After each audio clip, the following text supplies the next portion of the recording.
वीतराग विज्ञानता, शिव स्वरूप शिवकार, नमः त्रियोग संहार के। वीतराग विज्ञान अर्थात विकार रहित ज्ञान स्वभाव सारभूत है। वो मंगल स्वरूप है और मंगलकारी है।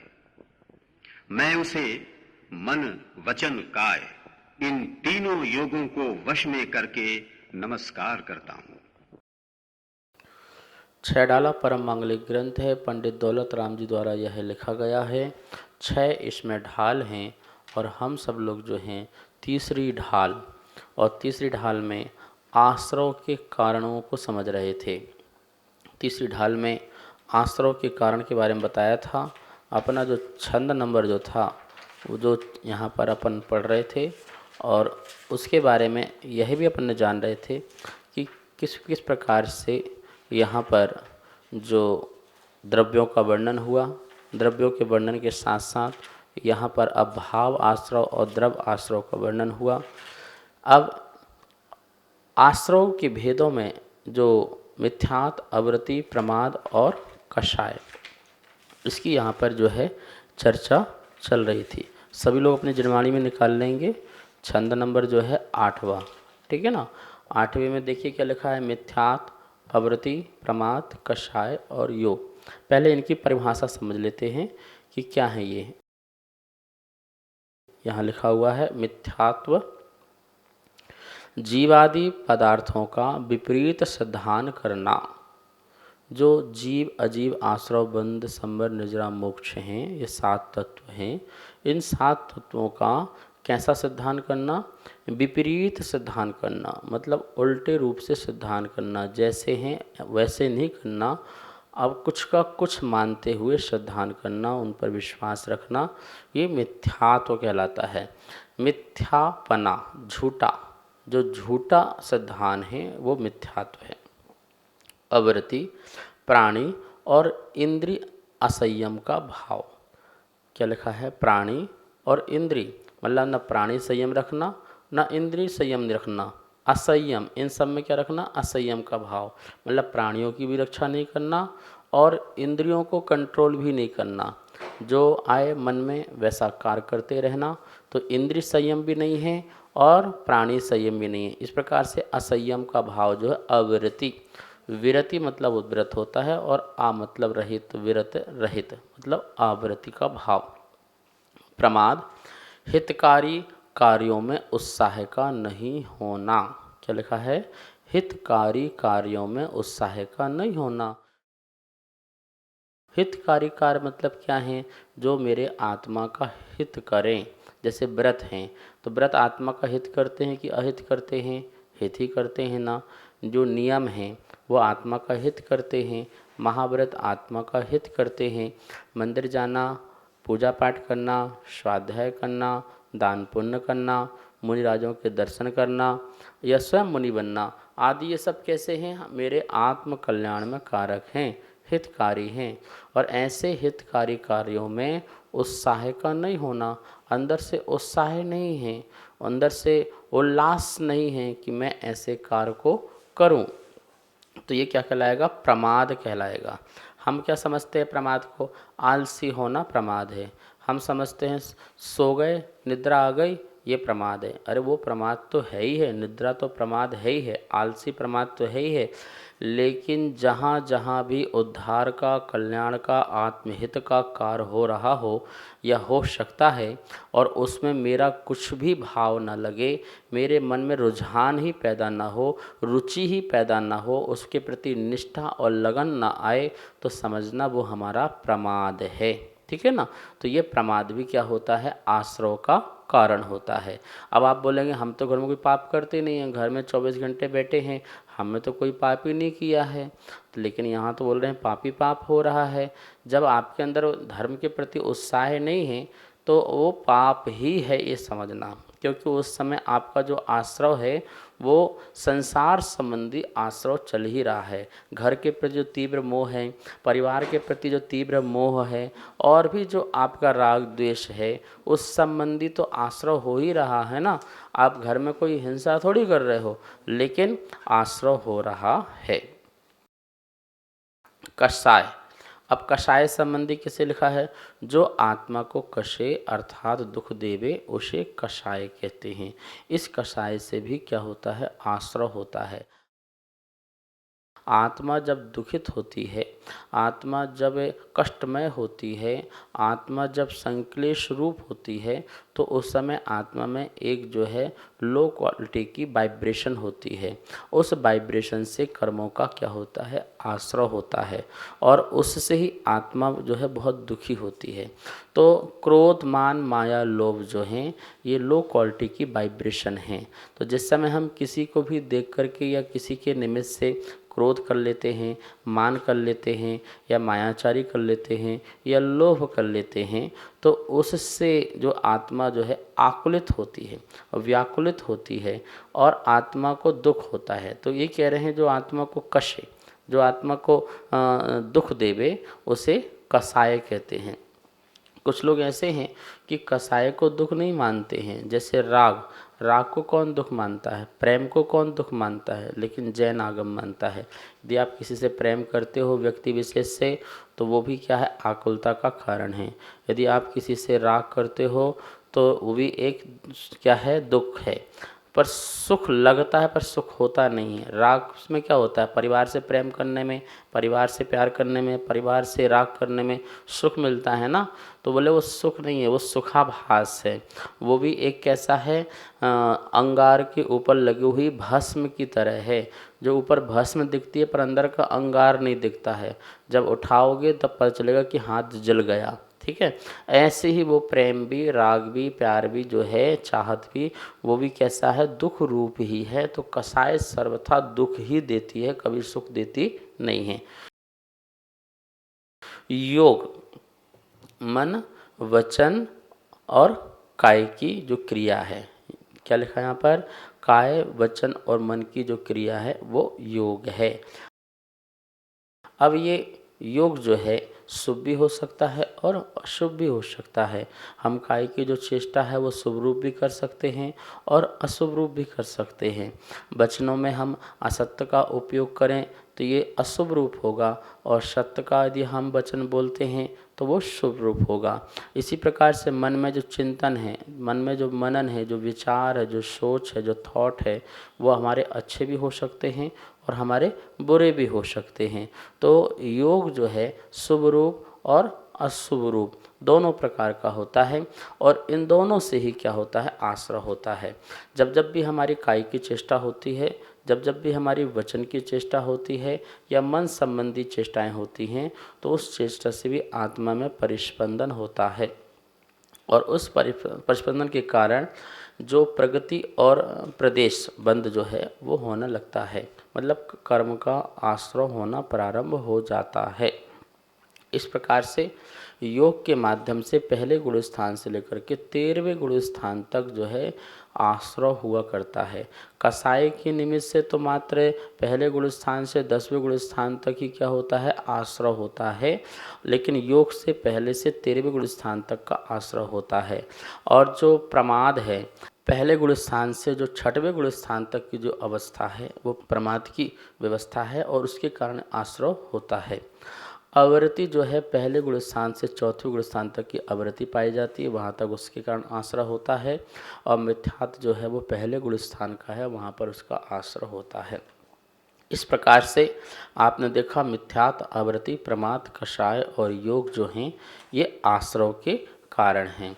ये तो अभी आपने एक परिभाषाएं पढ़ी हैं और लक्षण पढ़े हैं। इनके भेद और प्रभेद में जाएंगे तो और भी ज़्यादा हमें खुलासा हो जाएगा कि मिथ्यात्व है तो मिथ्यात्व किस प्रकार से आश्रय का कारण होता है, कितने प्रकार का मिथ्यात्व होता है। तो देखिए यहाँ लिखा हुआ मिथ्यात्व के 5 भेद। मिथ्यात्व के 5 भेद कौन कौन से हैं? विपरीत, एकांत और विनय, संशय, अज्ञान, ये 5 प्रकार का मिथ्यात्व होता है। एक एक मिथ्यात्व के बारे में पहले जानकारी ले लेते हैं। विपरीत मिथ्यात्व क्या लिखा है? जैसा पदार्थों का स्वरूप है उससे उल्टा मानना, जैसे देह को आत्मा मानना। तो ये विपरीत हो गया, बिल्कुल उल्टा हो गया कि जैसा पदार्थ का स्वरूप है आपने उसको उल्टा मान लिया। मतलब आपका जो निर्णय है वो कैसा हो गया? एक तरफा हो गया, और एक तरफा में भी उल्टा हो गया। तो जो आपने जो निर्णय लिया वस्तु तत्व के प्रति, पदार्थ के प्रति, जो भी आपने निर्णय लिया वो निर्णय कैसा हो गया? उल्टा। जैसे रात को रस्सी पड़ी हुई थी और रस्सी को देख कर के आपने कहा यह सांप है। तो बताइए, रस्सी और सांप बिल्कुल उल्टा है कि नहीं है? कहाँ रस्सी और कहाँ सांप? रस्सी तो जड़ है, सांप तो चेतन है।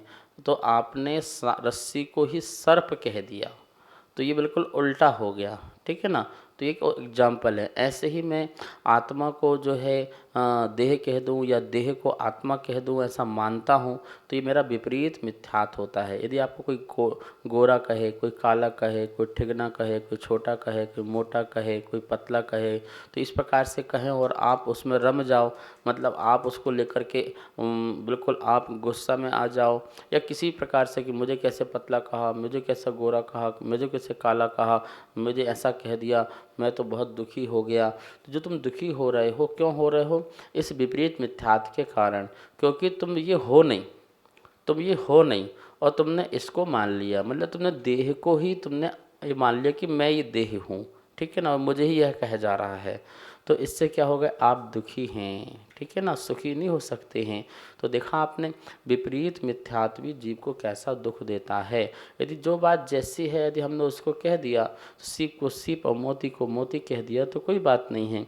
लेकिन कोई सीप को ही मोती समझ ले तो क्या हो गया? ये विपरीत हो गया।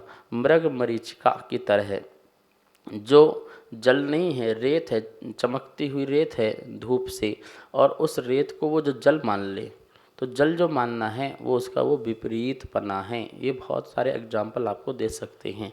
ऐसे ही जीव के प्रति और अजीब के प्रति, ठीक है ना? अजीब को अजीब मान लेना, अजीब को जीव मान लेना, ये विपरीत मिथ्यात्व होता है। मतलब हमारा उल्टा निर्णय हो जाना, यह विपरीत मिथ्यात्व है।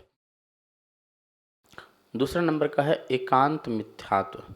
पदार्थ के परस्पर विरोधी धर्मों में से एक को ही मानना, अन्य का निषेध करना, जैसे जीव को नित्य ही मानना, अनित्य नहीं। ये एकांत मिथ्यात्व है। एकांत मिथ्यात्व क्या है? एक पक्ष का ही निर्णय कर लेना। वस्तु जो है अनेकांतात्मक होती है। वस्तु जो है बहुत सारे विरोधी धर्मों को लिए हुए होती है। वस्तु एक ही समय में नित्य रूप भी होती है और एक ही समय में अनित्य रूप भी होती है।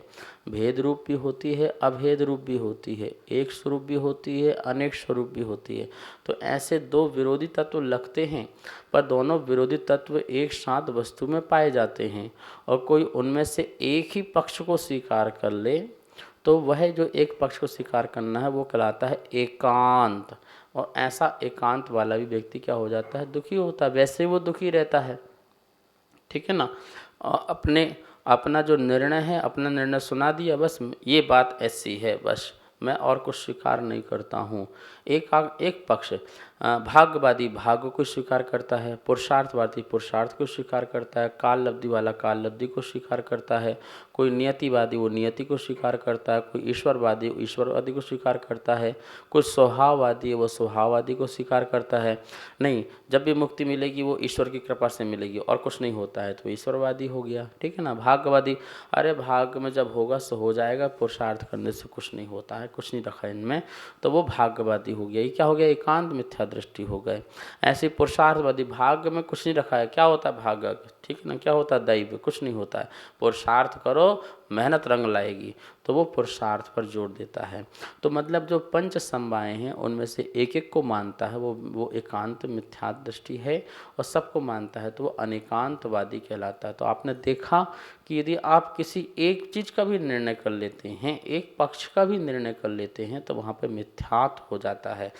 कोई कहे मंदिर से ही मोक्ष होगा तो ये भी एकांत हो जाएगा। कोई बोले कि मुनि बनने मात्र से ही जो मोक्ष होगा तो ये भी एकांत हो जाएगा। मुनि बनने के साथ साथ भाव लिंगी भी होना एक जरूरी है। कोई बोले द्रव्य लिंग धारण करने मात्र से ही जो है मोक्ष होगा तो वो भी मिथ्यात्व है, वो भी एकांत है। कोई बोले भावलिंग मात्र से ही मोक्ष होगा तो वो भी क्या है, एकांत है, कि द्रव्यलिंगी की भी आवश्यकता पड़ती है। ठीक है ना। तो इसी प्रकार से कोई एक पक्ष का किसी भी प्रकार से वो स्वीकार कर लेता है, अपने अंदर धारणा बना लेता है, ऐसा भाव बना लेता है तो वो मिथ्यात्व हो जाता है। यद्यपि हमें पता नहीं चल पाता है कि हम कब एकांत पक्षी हो गए। कब पता चलता है? यदि आप आपस में चर्चा कर रहे हो, बहसबाजी कर रहे हो और आप अपने पक्ष को मजबूत कर रहे हो तो आपको लगता है कि आप मिथ्या दृष्टि हो गए? क्या आपको लगता है कि आप दुखी हो गए? नहीं लगता है ना, लेकिन आप हो गए। इसलिए जो सम्यक दृष्टि है या जो तत्व जिज्ञासु है वो बहुत सोच समझ करके अपने मुख से शब्द निकालता है कि कहीं मैं जो बोल रहा हूँ वो उसमें कहीं विपरीतता तो नहीं आ रही, कहीं एकांतता तो नहीं आ रही है, और ये हमको पता ही नहीं चल पाता है। अभी यहाँ पर चर्चा चालू कर दो भाग्यवादी पुरुषार्थवादी की तो कुछ भाग्यवादी वाले हो जाएंगे, कुछ पुरुषार्थवादी हो जाएंगे, और अपने पे वो दृढ़ है बिल्कुल। आप कुछ भी कर लो, खूब तर्क कुतर्क वितर्क सब कुछ करने तैयार है, वो कोई युक्ति कोई नए प्रमाण सब देने तैयार बैठे हुए हैं और वो अपनी अपनी बात को सिद्ध कर लेंगे। ठीक, कर लो सिद्ध, लेकिन क्या उससे कार्य की सिद्धि हो जाएगी? क्या नहीं होगी। कार्य की सिद्धि में पुरुषार्थ भी चाहिए, भाग भी चाहिए, होनहारता भी चाहिए, समर्थोपादान भी चाहिए, नित्योपादान भी चाहिए, सब कुछ की आवश्यकता पड़ती है, तब जा कर के कार्य की सिद्धि होती है। तो देखा आपने कि किस प्रकार से कैसे हम इस एक धारणा बना लेते हैं और उस धारणा को निकालने में हमें अनंत काल लग जाते हैं। एक तो काल नहीं, अनंत काल लग जाते हैं। कितने पंच परावर्तन कर देते हैं हम एक अंदर से धारणा को निकालने के लिए। तो सद्गुरुओं का सानिध्य मिलता है और जब हमारा समय आता है, देशना लब्धि मिलती है, कर्म का उघाड़ होता है, क्षयोपशम लब्धि होती है, विशुद्धि लब्धि होती है, तब कहीं जा कर के हम जो है अपनी इस विपरीतता को हटा पाते हैं। तो यहाँ पर आज अपन ने जो है मिथ्यात्व के 5 भेदों में से 2 भेदों की चर्चाएं की। कौन कौन सी चर्चा की 2 भेदों की? एक तो अपन ने चर्चा की है जो एक ही पक्ष का निर्णय कर लेता है, उसकी चर्चा मतलब एकांत की, और एक की अपन ने जो उल्टा ही निर्णय कर लेता है मतलब विपरीत एकांत की। ये दोनों जो मिथ्यात्व हैं दुख के कारण हैं। अब जो आगे है विनय, संशय और अज्ञान, इसकी जो चर्चाएं हैं विनय, संशय और अज्ञान की चर्चा जो है कल करेंगे अपन, क्योंकि अभी यहाँ पर समय हो चुका है और आप सब लोगों को लर्न भी करना है, याद भी करना है, और आपने मिथ्यात्व को छोड़ना है, क्योंकि हमें आश्रव भाव को छोड़ना है। जब तक आश्रव होगा तब तक हमें मोक्ष नहीं मिलेगा, तब तक हमें मुक्ति नहीं मिलेगी। तो हम ये सब समझ जाएंगे तो हमारा आश्रव होना भी बंद हो जाएगा। इतना ही। आइए माँ जनमानी की स्तुति करते हैं। वाणी के ज्ञान ते सूझे लोकालोक, सो वाणी मस्तक नमो, सदा देत हूँ धोख, सदा देत हूँ धोख। इस कार्यक्रम के पुण्यार्जक थे श्री खंडेलवाल दिगंबर जैन मंदिर, राजा बाजार, कनॉट प्लेस, नई दिल्ली, एवं श्री खंडेलवाल दिगंबर जैन मंदिर, वैदवाड़ा, दिल्ली। श्री रमेश नथुजी बेराड, सौभाग्यकांक्षिणी विद्या रमेश राव बेराड, पुत्र श्री अजित रमेश राव बेराड, पुत्र वधु ऋतुजा अजित बेराड, कुमारी अनुजा बेराड, कुमारी आरोही बेराड, पुत्र श्री सुरेंद्र रमेश राव बेराड, योगिता सुरेंद्र बेराड, कुमारी विराग बेराड, कुमारी विधि बेराड, अमरावती, महाराष्ट्र।